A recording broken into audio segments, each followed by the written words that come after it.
The royal hall of the Veyran Empire was silent, cold as stone. High above, crystal lights floated like frozen stars. The council of elders sat in a half-circle, their silver robes shining in the pale glow. Every face watched the young princess who stood alone in the center. Princess Alira kept her chin high. Her dark eyes burned with defiance, but her hands were tight fists at her side. The elders had already spoken the charge. They said she had broken a sacred law. They said she had crossed into forbidden space and touched a world called Earth. No one spoke of what she had truly done there. Only Alira knew the full reason, and she kept it locked inside her heart. The eldest counselor rose. His voice was smooth and cold. "You know the punishment for contact with humans," he said. "They are a dangerous primitive race. You ignored our warnings." A ripple of whispers passed through the chamber. Humans were seen as weak by the Veyran, but also unpredictable, like sparks that could start a fire. Alira straightened her back. "I will not beg," she said. Her voice was clear, every word a blade. "I acted for knowledge, not harm." "Knowledge," the elder repeated, "does not erase the law. You will face judgment." He raised a crystal staff. "The council has decided. You are to join with a human male in the ceremony of binding. You will live among them as his mate. Only then will you understand the chaos you have invited." Gasps echoed around the hall. Even the guards looked shocked. Alira's heart thudded like a drum. "You would force me to marry a creature of that world?" she demanded. "Humans are weak. They crawl in mud. They have nothing to teach us.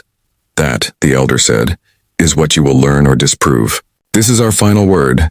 Two guards stepped forward, tall and silent in black armor. They did not need to touch her. Alira turned without a bow and walked out, her long cloak swirling like a storm behind her. Hours later, a silver ship cut across the dark between stars. Alira sat alone in the pilot chair. Her jaw was set, but inside she burned with anger. She was a princess of the Veyran. She commanded fleets.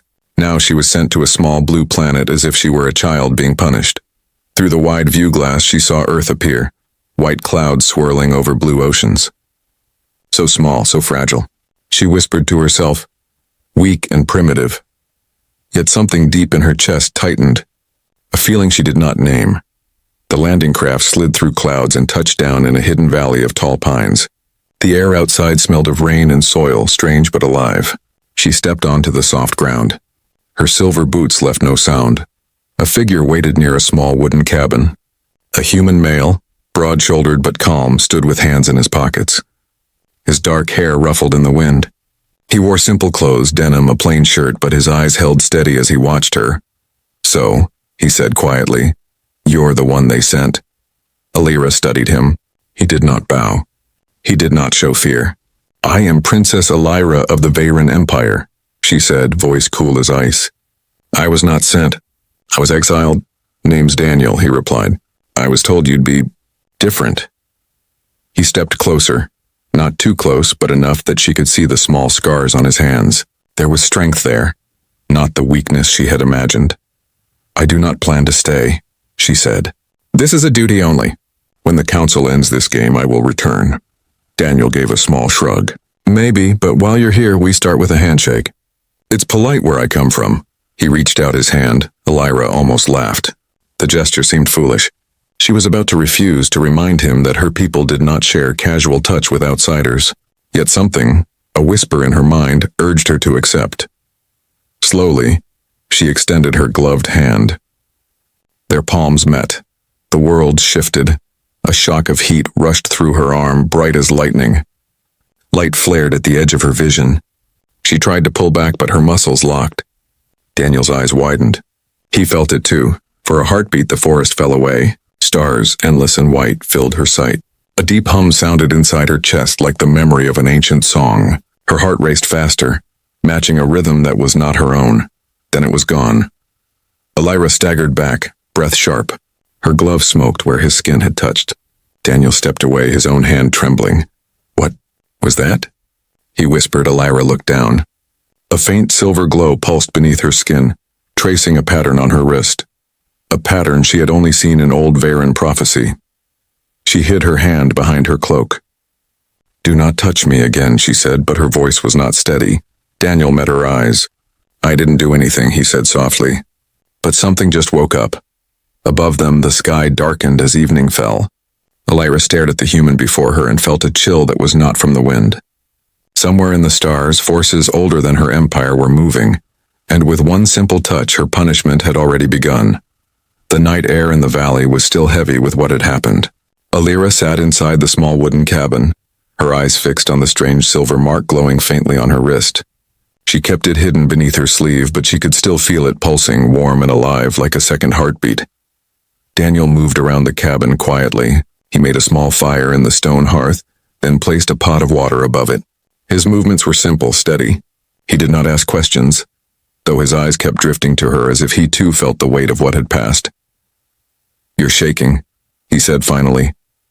"I do not shake," Elira snapped, sitting straighter. "What happened out there was an accident.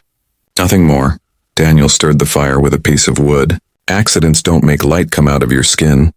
She turned her face away, refusing to answer. To speak of the prophecy would only give him power, and she could not allow that. The cabin was silent except for the crackle of flames. Daniel poured hot water into 2 cups and set one on the table in front of her. She frowned at the steam rising from the strange drink. "It's tea," he explained. "It'll help you feel calm." "I do not need help from you," she said, but her fingers wrapped around the cup anyway. The warmth seeped into her hands. The taste was bitter yet soothing. For a brief moment her anger faded. Daniel sat across from her. His face was calm, though his eyes held questions. "So, Princess, why did your people send you here? I doubt it's because they thought I needed company." She set down the cup with a sharp sound. "It is no concern of yours." "Maybe not," Daniel said, leaning back in his chair. "But you're here. And if I'm supposed to live with you, I think I deserve at least one honest answer." Elira's jaw tightened. No one spoke to her this way. Not even her own guards. She was royalty, a commander of fleets. Yet this human spoke as if they were equals. She hated the heat rising in her chest.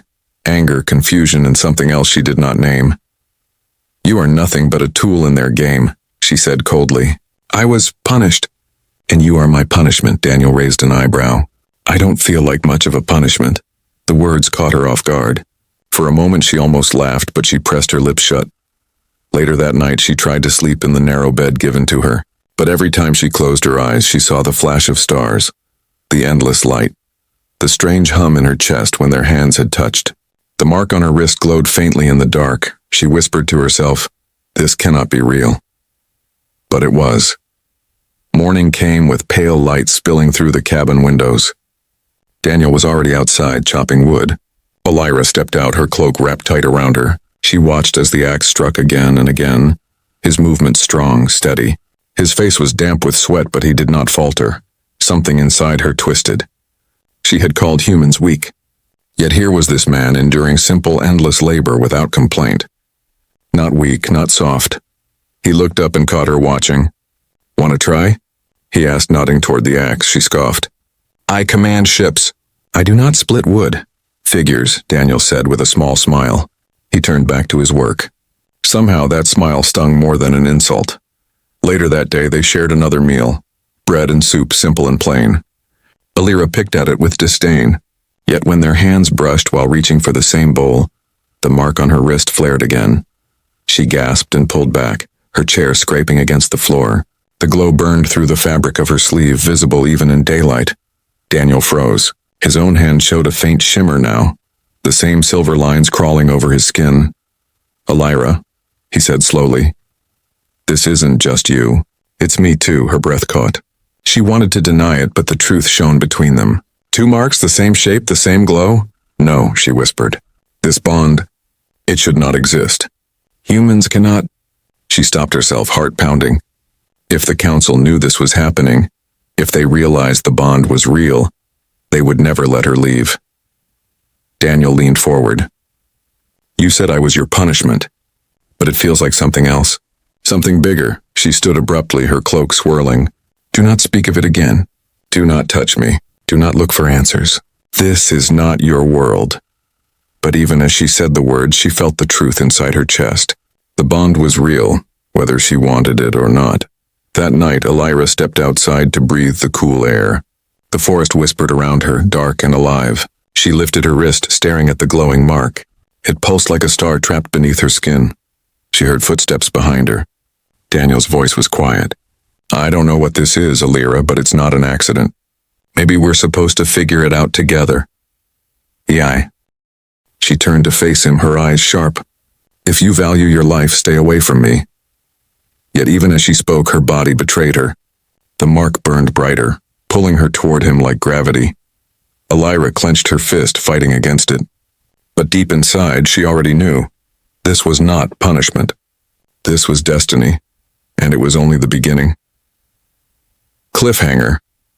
In the shadows of the forest, unseen eyes watched them, alien guards, recording every move. The forest lay quiet beneath a pale moon. Yet Princess Alira felt no peace. The silver mark on her wrist glowed like a hidden star, pulsing in rhythm with her heart. She had tried all night to block the strange bond, but it only grew stronger.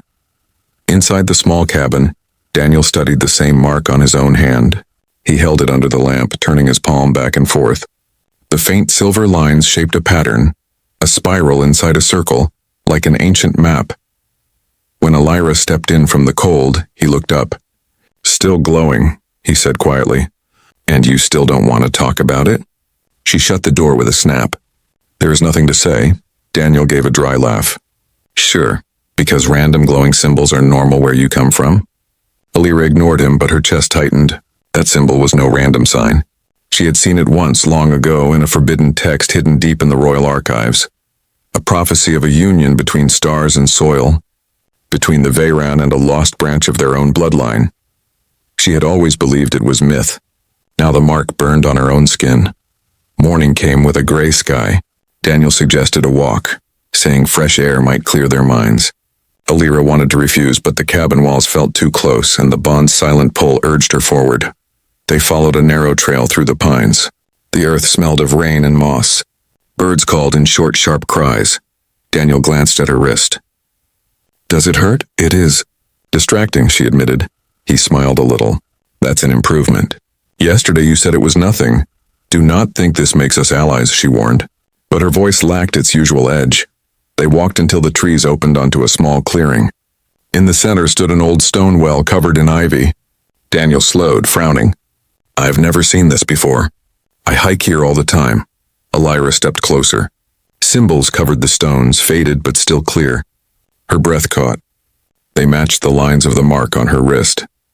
Daniel knelt to trace a shape with his finger. These look like the ones on my great-grandfather's journal, he murmured. Alira turned sharply. What journal? He hesitated. It's old family stuff. Weird symbols. Stories about visitors from the sky. I thought it was just folklore. Show me, she demanded. Back at the cabin, Daniel pulled a worn leather book from a trunk. The pages were yellow and fragile, filled with sketches of spiral patterns, circles within circles. Some drawings showed tall figures with luminous skin, figures that looked far too much like the Veyran. Alira's heart pounded. She read the faded words in silence. Though written in human script, she recognized echoes of her own language, ancient and hidden. This is not human, she said at last. Daniel looked at her, confused. You mean, my family? It seems your blood carries more than you know, she interrupted. Perhaps you are not as primitive as I believed. Daniel leaned back, letting the thought settle. So your people have been here before? Yes, she admitted softly. Long ago, before our empires, before your nations. We thought the line was lost. The mark on her wrist glowed brighter as if answering the words. A sudden buzz cut through the air, sharp and metallic. Alira snapped her head toward the window. Through the trees, a small black sphere floated, no bigger than a bird. Its surface shimmered like liquid metal. Stay back, she ordered. Daniel stood, eyes wide. What is that? A watcher, she said. A Veyran scout drone. The sphere pulsed with a faint red light. Alira raised her hand and spoke a command in her native tongue. The sphere twitched, then darted upward, vanishing into the clouds. Daniel exhaled. They're watching us. They always watch, she said bitterly. They want to be sure I obey. And if you don't, they will take me. Or worse, her voice hardened. You must stay away from me. This bond puts you in danger. Daniel shook his head. Not happening. Whatever this is, I'm in it now. That mark isn't just on you. Alira stared at him. His courage unsettled her more than the drone. Humans were supposed to fear the Varen, yet Daniel stood firm, unshaken. Night fell heavy and cold. Alira sat outside, the journal in her lap. The stars above burned bright, old, and endless. Daniel joined her quietly. "You really believe my family is linked to yours?" "I do," she said. "The prophecy speaks of a union to awaken the first power, a force that once shaped galaxies. And this power, it wakes when we—" He hesitated. "Touch?" She nodded once. "It is dangerous. For both of us." Daniel looked at the glowing marks on their wrists. "Then maybe it's meant to happen. Maybe it's bigger than danger." Alira turned to him sharply. "You do not understand. The Council fears this. If they learn the bond is real, they will not allow it to live." "Then we don't tell them," Daniel said simply. She wanted to argue, but the quiet conviction in his voice silenced her. The mark pulsed again, stronger than before, like the beat of a vast heart beneath the earth. Far above, hidden in the black sky, a massive shadow moved, an unseen ship sliding between the stars. Alira felt the shift in the air, a whisper of approaching power. The Watchers were not finished. Cliffhanger. A sudden flash of light lit the horizon. Alira rose, senses sharp. In the distance, faint but growing, the low hum of engines rolled through the night. Something from the Varen Empire was coming. The bond on her wrist blazed like fire. The night sky burned with a faint silver glow as the hum of engines deepened. Alira stood at the cabin door, every muscle tense. She knew that sound. Varen ships, cloaked but close. The Council had sent hunters. Daniel joined her on the porch, eyes wide. "That isn't a storm, is it?" "No," she said quietly. "It is them. They have found me." A pale light flickered across the trees, here and gone like a ghost. Alira pulled her cloak tighter. The bond on her wrist pulsed hard, warning her.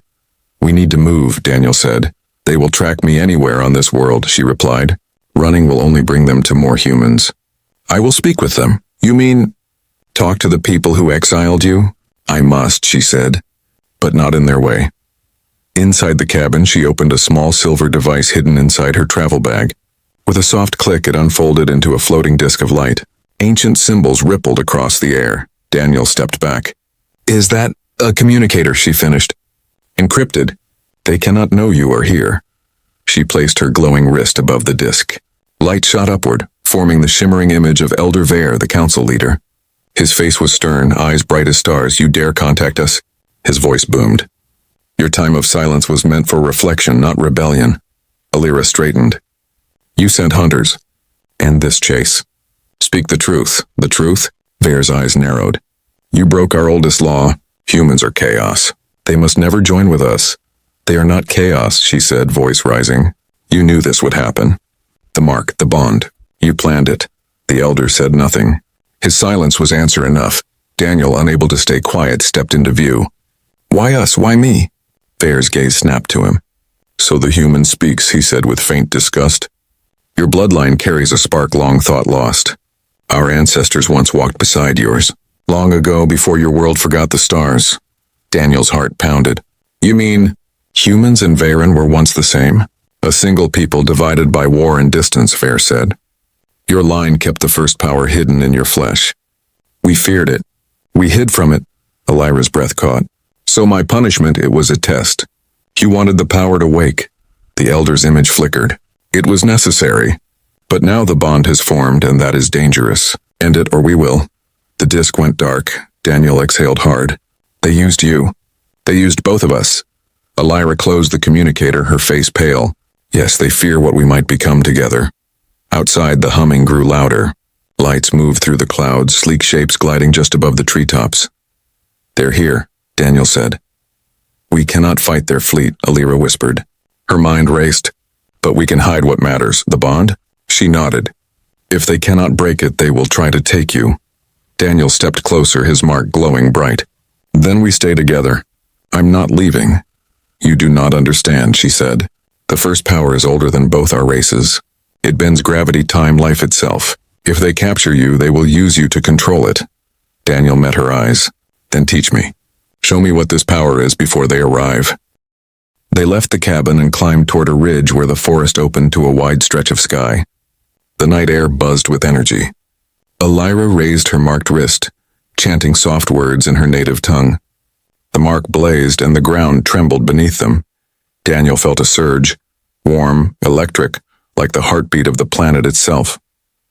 His own wrist flared in answer.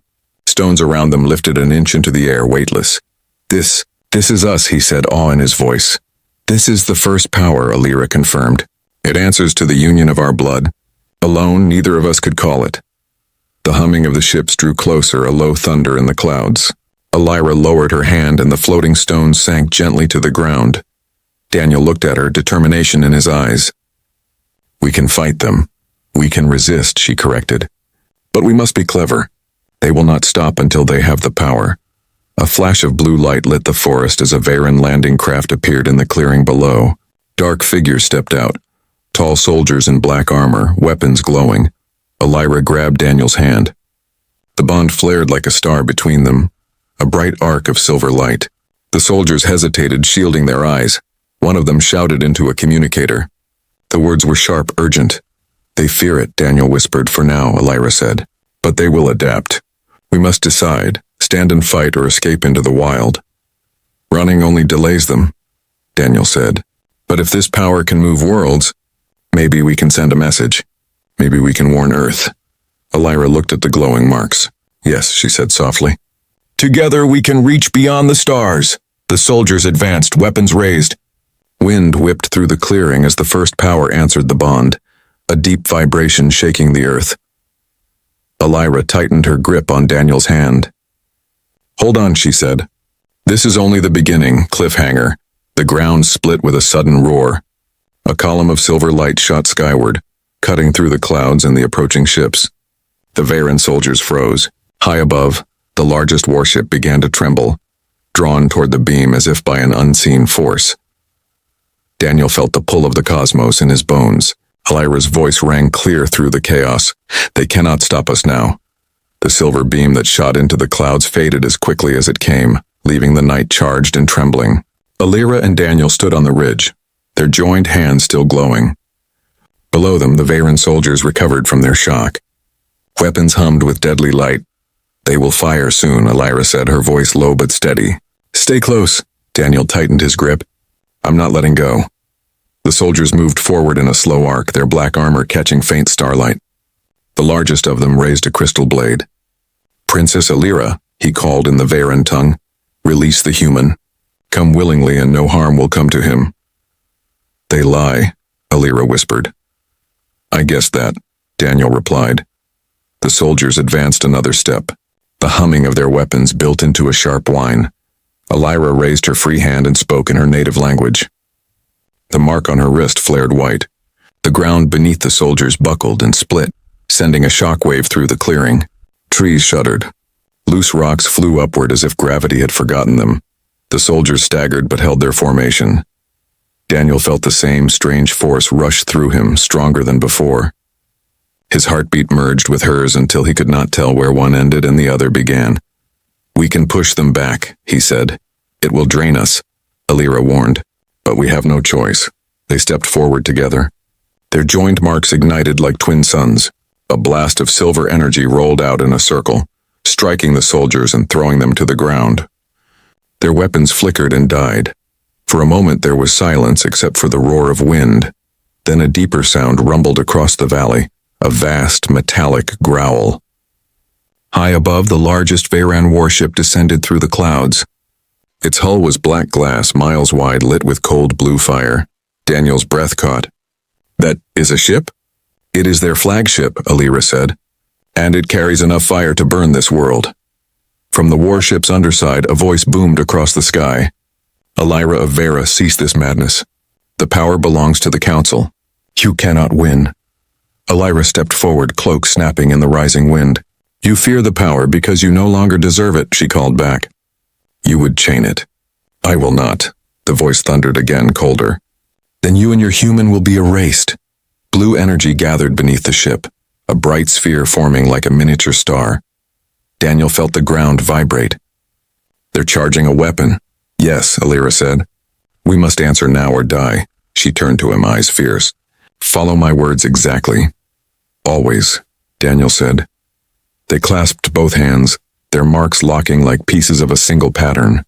Alira began to chant in the ancient Varen language. The sound was deep and rhythmic, older than any empire. Daniel repeated the strange syllables, his voice unsure at first, then strong.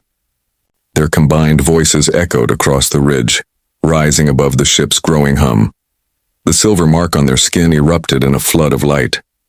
Energy swirled around them, pulling in dust, stones, even the very air. The sky itself seemed to bend. The warship fired. A beam of blue fire crashed toward the ridge. It met a sudden wall of silver light, exploding in a thunderclap that lit the valley like day. Trees flattened. The ground shook like an earthquake. Yet Alira and Daniel stood unharmed, wrapped in a sphere of living light. Daniel felt power surge through every nerve. Gravity no longer held him. He and Alira floated inches above the ground, the world spinning slow around them. On the ship, alarms wailed. The massive craft tilted as if caught by an invisible hand. "They are losing control," Alira said, her voice echoing with a strange harmony. "Help me hold the field." Daniel focused on the glowing bond. Together they pushed outward. The silver sphere expanded, gripping the ship in a giant fist of energy. Metal groaned across the sky. The ship's blue engines sputtered, then died. One by one, smaller Varen craft broke formation and fled into the clouds. The flagship struggled, trying to rise. But the silver force pulled it lower until it hovered only a few hundred meters above the forest. Alira's face tightened. "We cannot destroy them," she said, "but we can end their attack." She spoke a final word of power. The silver light around them pulsed outward in a last great wave. The flagship shuddered, its weapons disintegrating into sparks.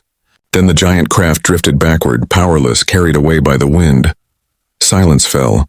The night was dark again except for the faint stars. Daniel dropped to his knees, exhausted. The glow on his wrist flickered weakly. Alira knelt beside him, her own mark dim but steady. "You are hurt?" "Just tired," he said, breathing hard. "That was everything." She touched his shoulder gently. "You held the power well. Better than I expected." A faint smile crossed his face. "Not bad for a primitive human, right?" For the first time, Alira let herself smile. Not bad at all, but the quiet did not last. High above, the flagship steadied and began to climb. A voice rolled across the sky once more, this time cold and sharp. "This is not over. The council will return." Alira's smile faded. "They will regroup. Next time they will bring a fleet." Daniel looked toward the distant stars. "Then we need to be ready," she nodded. "The power is awake now. They cannot unmake it, but we must learn to control it before it controls us." The silver marks on their wrists pulsed together, faint but alive, like two hearts beating as one. Cliffhanger far above Earth.